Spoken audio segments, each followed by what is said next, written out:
The next divine name is Al-Latif, which means the subtle. Allah, the Exalted, is subtle in the way He benefits the creation through His decrees. The benefits and wisdoms of His decrees are intentionally not obvious in order to test the resolve of His slaves.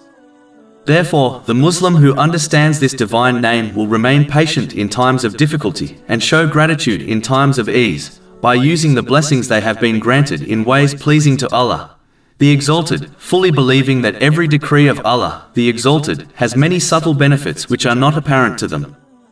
Chapter 2 Al-Baqarah, verse 216. But perhaps you hate a thing and it is good for you, and perhaps you love a thing and it is bad for you. And Allah knows while you know not. A Muslim must act on this divine name by being subtle in the good deeds they perform, by keeping them private wherever possible, in order to avoid showing off. In addition, they must aid others according to their means in subtle ways whereby the needy person does not feel indebted to them, nor are they embarrassed in any way while seeking their help. Nor should the helper ever remind others of their aid, as this contradicts helping others in a subtle manner. Over 400 free ebooks, audiobooks, infographics, podcasts and blogs available on our website, www.shaykhpod.com.